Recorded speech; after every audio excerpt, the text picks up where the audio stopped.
70 semanas están determinadas sobre tu pueblo y sobre tu santa ciudad para acabar la prevaricación y concluir el pecado y expiar la iniquidad, y para traer la justicia eterna y sellar la visión y la profecía, y ungir al Santo de los Santos. Daniel capítulo 9, versículo 24. Bienvenidos a la lectura del libro El deseado de todas las gentes, por Elena G. de White, capítulo 3. El cumplimiento del tiempo.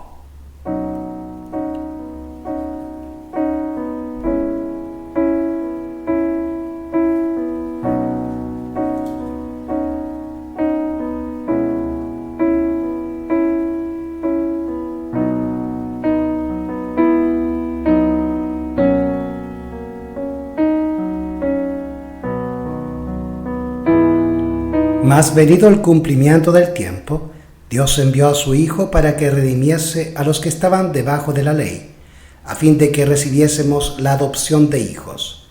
Gálatas, capítulo 4, versículos 4 y 5. La venida del Salvador había sido predicha en el Edén. Cuando Adán y Eva oyeron por primera vez la promesa, esperaban que se cumpliese pronto.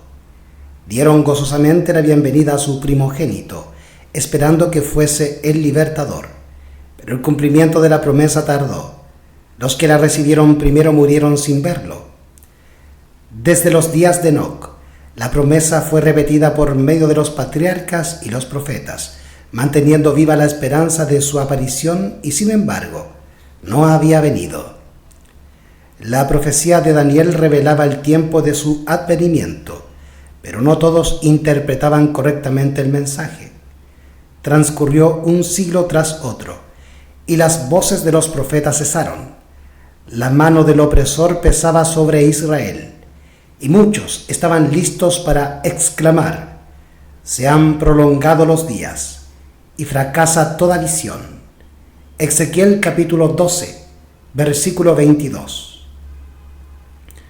Pero, como las estrellas en la vasta órbita de su derrotero señalado, los propósitos de Dios no conocen premura ni demora. Por los símbolos de las densas tinieblas y el horno humeante, Dios había anunciado a Abraham la servidumbre de Israel en Egipto, y había declarado que el tiempo de su estada allí abarcaría 400 años. Después de esto dijo Dios: saldrán con grande riqueza. Génesis capítulo 15, versículo 14. Y contra esta palabra se empeñó en vano todo el poder orgulloso del imperio de los faraones. En el mismo día señalado por la promesa divina, salieron todos los ejércitos de Jehová de la tierra de Egipto. Éxodo capítulo 12, versículo 41. Así también fue determinada en el concilio celestial la hora en que Cristo había de venir, y cuando el gran reloj del tiempo marcó aquella hora, Jesús nació en Belén. Mas venido el cumplimiento del tiempo, Dios envió a su Hijo. Gálatas capítulo 4, versículos 4 y 5. La providencia había dirigido los movimientos de las naciones, así como el flujo y reflujo de impulsos e influencias de origen humano, a tal punto que el mundo estaba maduro para la llegada del libertador. Las naciones estaban unidas bajo un mismo gobierno. Un idioma se hablaba extensamente y era reconocido por doquiera como la lengua literaria. De todos los países, los judíos dispersos acudían a Jerusalén para asistir a las fiestas anuales, y al volver a donde residían, podían difundir por el mundo las nuevas de la llegada del Mesías. En aquel entonces, los sistemas paganos estaban perdiendo su poder sobre la gente. Los hombres se hallaban cansados de ceremonias y fábulas. Deseaban con vehemencia una religión que dejase satisfecho al corazón. Aunque la luz de la verdad parecía haberse apartado de los hombres, había almas que buscaban la luz, llenas de perplejidad y tristeza. Anhelaban conocer al Dios vivo, a fin de tener cierta seguridad de una vida allende la tumba. Al apartarse los judíos de Dios, la fe se había empañado y la esperanza casi había dejado de iluminar lo futuro. Las palabras de los profetas no eran comprendidas. Para las muchedumbres, la muerte era un horrendo misterio.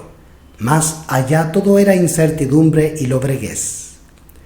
No era solo el lamento de las madres de Belén, sino el clamor del inmenso corazón de la humanidad, el que llegó hasta el profeta a través de los siglos. La voz oída en Ramá, grande lamentación, lloro y gemido. Raquel que llora a sus hijos y no quiso ser consolada, porque perecieron. Mateo capítulo 2, versículo 18.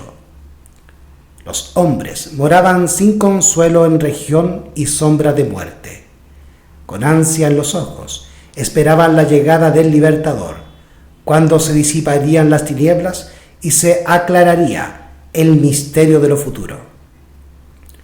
Hubo fuera de la nación judía hombres que predijeron el aparecimiento de un instructor divino.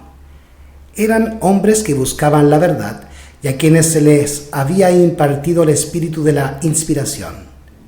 Tales maestros se habían levantado uno tras otro como estrellas en un firmamento oscuro, y sus palabras proféticas habían encendido esperanzas en el corazón de millares de gentiles.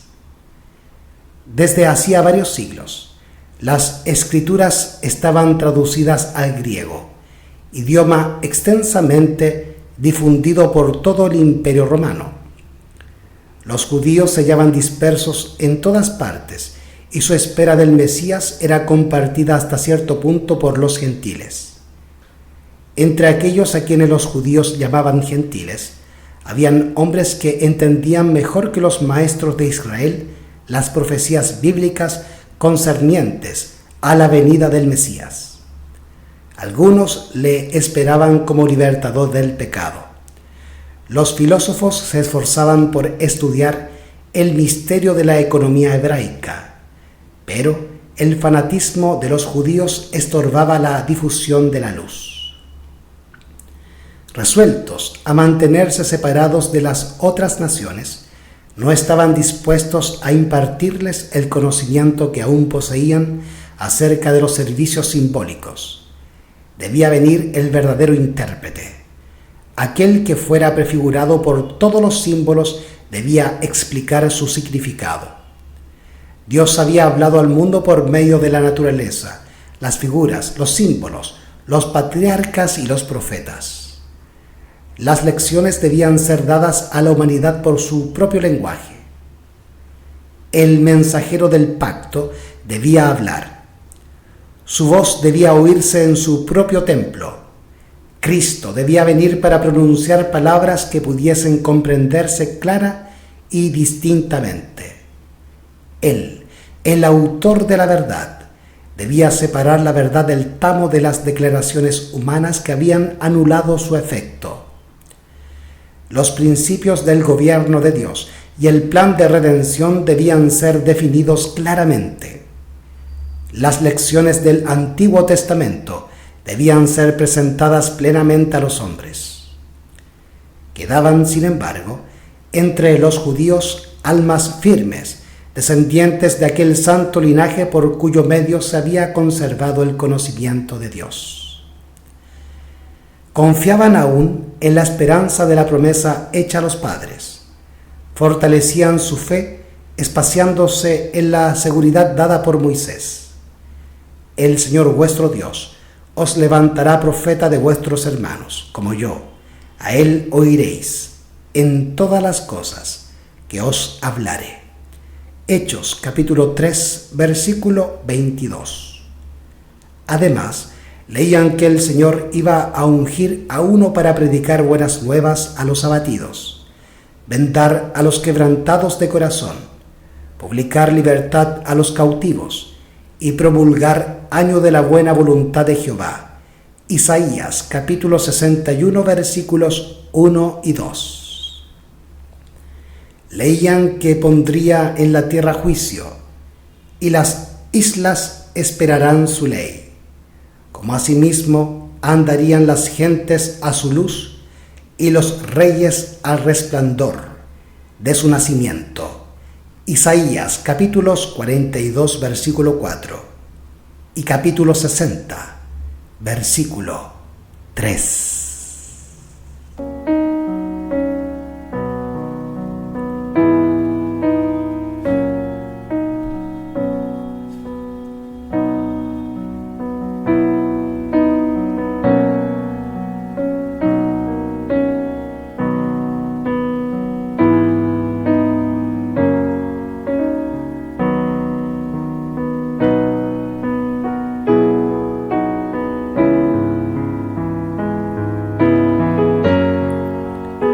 Las palabras que Jacob pronunciara en su lecho de muerte los llenaba de esperanza. No será quitado el cetro de Judá y el legislador de entre sus pies hasta que venga Silo. Génesis capítulo 49 versículo 10. El desfalleciente poder de Israel atestiguaba que se acercaba la llegada del Mesías. La profecía de Daniel describía la gloria de su reinado sobre un imperio que sucedería a todos los reinos terrenales. Y, decía el profeta, permanecerá para siempre. Daniel capítulo 2, versículo 44.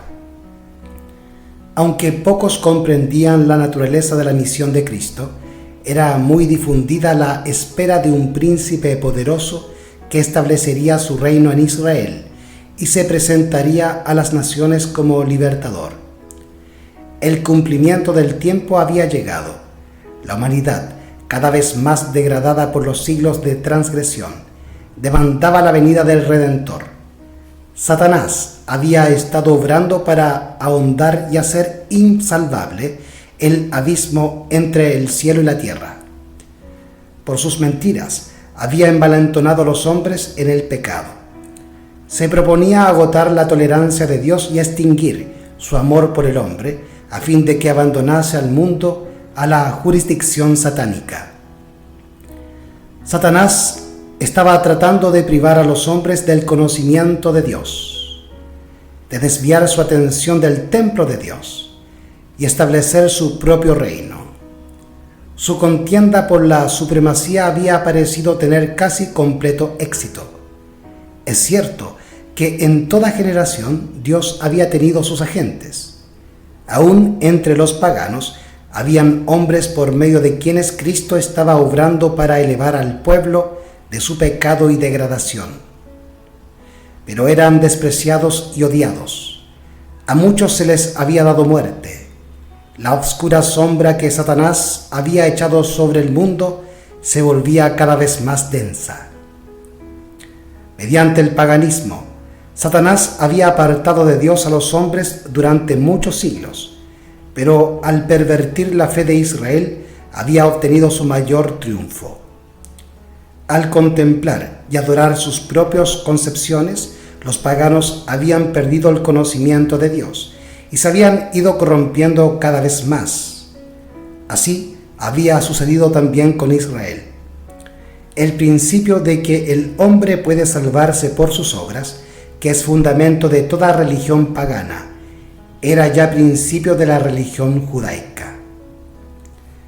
Satanás lo había implantado, y doquiera se lo adopte, los hombres no tienen defensa contra el pecado.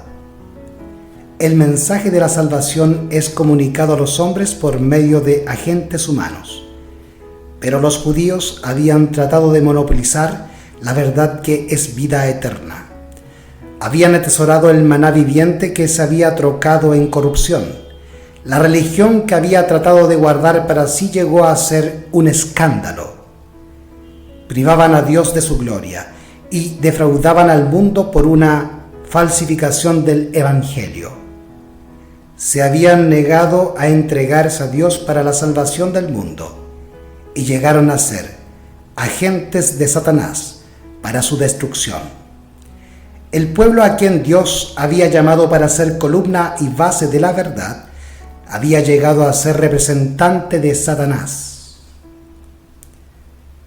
Hacía la obra que éste deseaba que hiciese y seguía una conducta que representaba falsamente el carácter de Dios y le hacía considerar por el mundo como un tirano.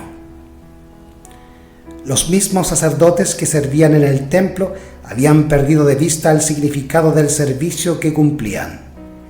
Habían dejado de mirar más allá del símbolo, a lo que significaba. Al presentar las ofrendas de los sacrificios, eran como actores de una pieza de teatro. Los ritos que Dios mismo había ordenado eran trocados en medios de cegar la mente y endurecer el corazón. Dios no podía hacer ya más nada para el hombre por medio de ellos. Todo el sistema debía ser desechado. El engaño del pecado había llegado a su culminación. Habían sido puestos en operación todos los medios de depravar las almas de los hombres. El Hijo de Dios, mirando al mundo, contemplaba sufrimiento y miseria.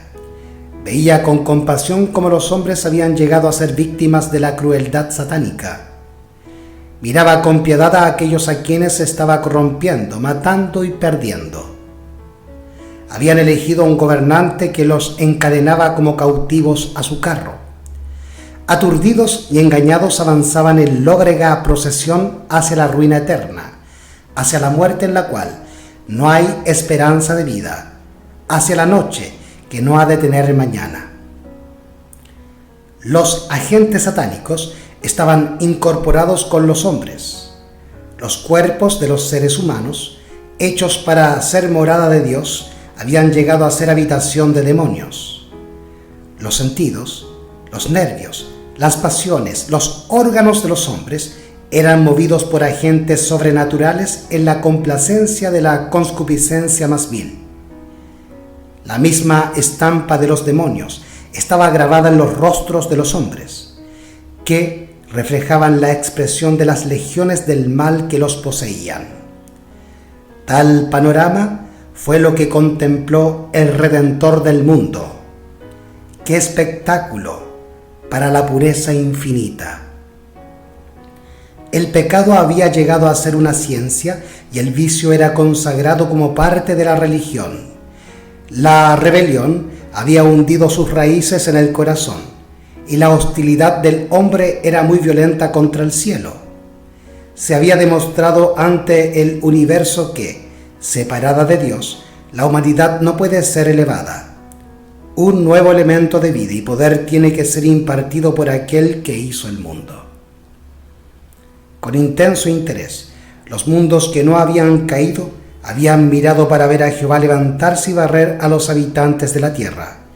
Y si Dios hubiese hecho esto, Satanás estaba listo para llevar a cabo su plan de asegurarse la obediencia de los seres celestiales. Él había declarado que los principios del gobierno divino hacen imposible el perdón. Si el mundo hubiera sido destruido, habría sostenido que sus acusaciones eran ciertas. Estaba listo para echar la culpa sobre Dios y extender su rebelión a los mundos superiores. Pero en vez de destruir al mundo, Dios envió a su Hijo para salvarlo. Aunque en todo rincón de la provincia enajenada se notaba corrupción y desafío, se proveyó un modo de rescatarla. En el mismo momento de la crisis, cuando Satanás parecía estar a punto de triunfar, el Hijo de Dios vino como embajador de la gracia divina. En toda época y en todo momento, el amor de Dios se había manifestado en favor de la especie caída. A pesar de la perversidad de los hombres, hubo siempre indicios de misericordia. Y llegada la plenitud del tiempo, la divinidad se glorificó derramando sobre el mundo tal efusión de gracia sanadora, que no se interrumpirá hasta que se cumpliese el plan de salvación. Satanás se estaba regocijando de que había logrado degradar la imagen de Dios en la humanidad. Entonces vino Jesús a restaurar en el hombre la imagen de su Hacedor. Nadie, excepto Cristo, puede amoldar de nuevo el carácter que ha sido arruinado por el pecado. Él vino para expulsar a los demonios que habían dominado la voluntad. Vino para levantarnos del polvo, para rehacer según el modelo divino el carácter que había sido mancillado, para hermosearlo con su propia gloria. El deseado de todas las gentes, por Elena G. de White.